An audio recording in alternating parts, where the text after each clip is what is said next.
Hello, this is Matt Dalke, and today I'll be talking about critical thinking. Um, Very important aspect of teaching. In the past, we'd often, at least in my education experience in public schools, I often was taught through rote methods. I know in the current state of high stakes state assessments that some of my fellow colleagues have gone to a more rote approach, trying to get students to memorize certain key concepts in order to pass state assessments. Doing this is a huge injustice to our students. Critical thinking allows our students to be prepared for life's problems or problems that they even encounter as students in the public system or private system. It's an important learning tool, it's an important teaching tool, and one that I try to utilize as much as possible. Just a basic introduction to critical thinking and what it is. Critical thinking deals with the ability to simply do 6 things. Analyze, evaluate, and infer, interpret, explain, and self-regulate. Obviously, much different than the traditional means. When talking about critical thinking, we're basically talking about how it is a part of a group called higher order thinking skills. And what's interesting, it's been a part of education since the time of Socrates. At one point, obviously, critical thinking has changed or was kind of left behind. Schools in the more traditional form had a lot more to do with memorization, like I talked about earlier. It's one foundation for learning, and it's a lifelong learning skill. Again, like I've been talking about, it has applications in all areas of life and learning.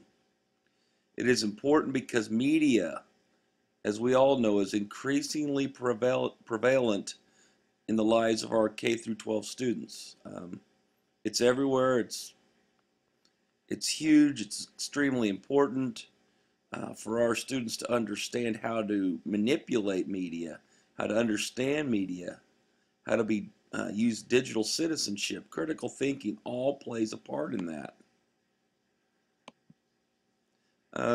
Basically, some characteristics of critical thinking tasks. It should take place in an environment that supports objection, questioning, and reasoning. Allows students to ask questions and to think through things. It addresses issues that are ill-structured and may not have a simple answer.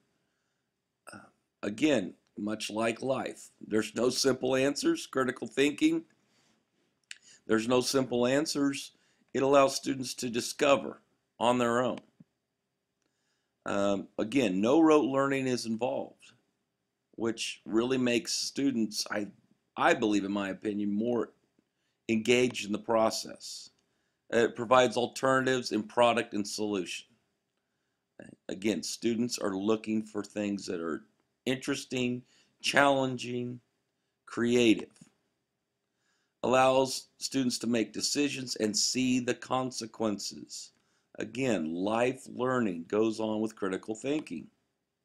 And they're supported by tools and resources from many different perspectives, which allows students to understand and not just believe everything they see, read, or hear.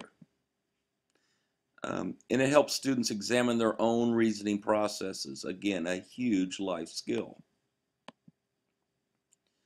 Some benefits of critical thinking for the students. Better grades, which I believe has to do with more engagement in the process. Independence. Especially, I teach in a middle school settings. Students want independence. Good, I would say great decision making. The ability to affect social change. Again, life skills. They become better readers, writers, speakers, and listeners. The process of critical thinking. Review your content understanding and clarify the problem. Again, it brings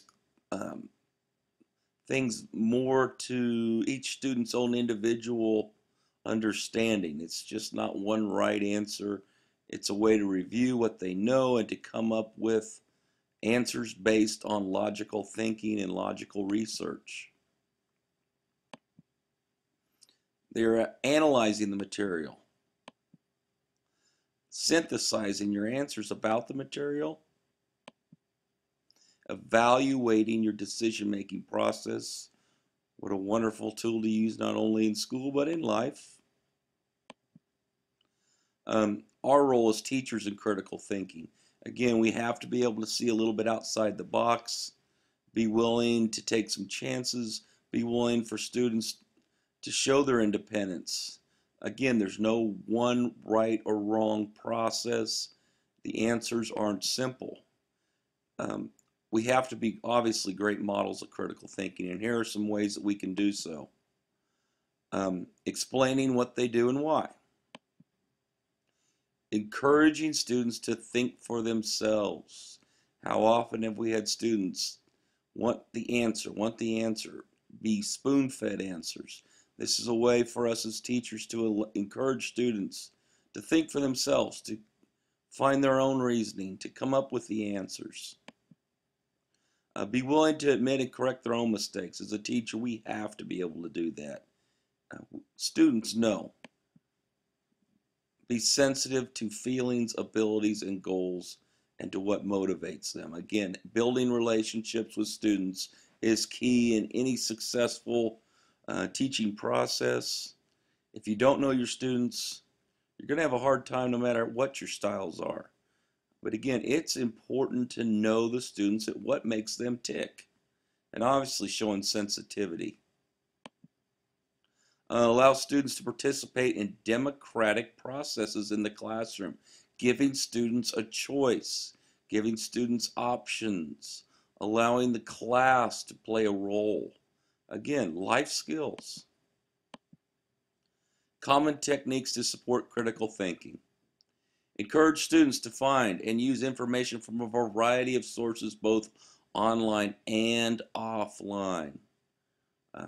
That's kind of tricky, but interviews, printed materials, media that's not just online. Obviously, students love to be on the computer, but there are other methods.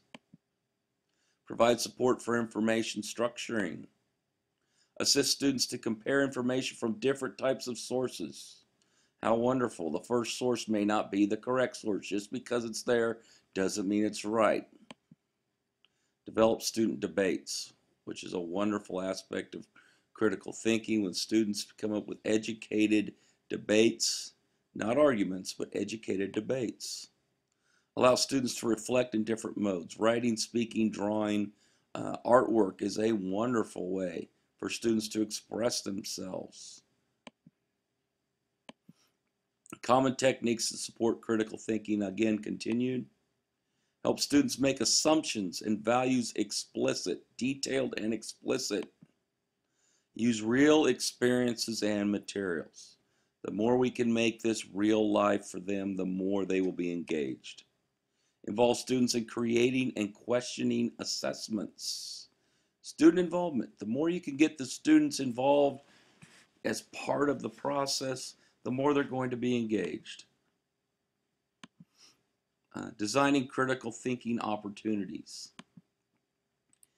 It's important to ask the right questions. Again, higher level thinking questions, not just a yes or no, true, false type situation.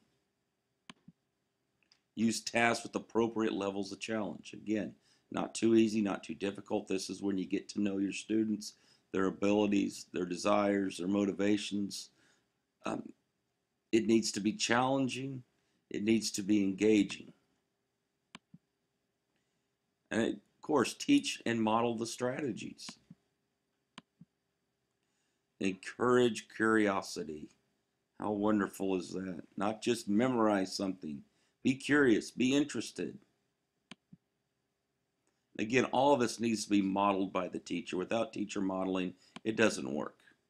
What are critical thinking tools? Strategy software, content-free and structured to support critical thinking skills with student-generated content. Again, students like to learn from other students. Content software. Content is predetermined and strategy use is emphasized. Continuing on, some examples. CMAP for third grade and up. Students create maps to show different categories of reasoning, such as objections, reasons, and claims. I've worked with this before. Students really enjoy these maps. They enjoy manipulating the software. It's been really a bonus for me as a teacher. First step, kid skills for ages 7 through 13. Haven't worked with this as much. I've been exposed to it, but it has 4 sections. With the doing projects section has the greatest focus on critical thinking. Again, some of my colleagues have used it. I haven't used it much. I've experimented with it. But again, I think the doing, again, that's the key. Some more examples. Brain cogs help students to learn, reflect on, and use specific strategies across a variety of contexts. Mission critical provides information and quizzes on critical thinking. It's intended for college students, but it can be used at other grade levels with support from the teachers. Again, challenging the students. It's important to keep it challenged. Don't make it so easy. Don't make it so hard. But encourage students to discover on their own. Again, here's my reference.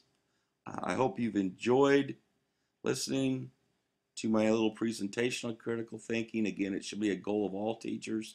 And once you model this, use this, it's really not that difficult.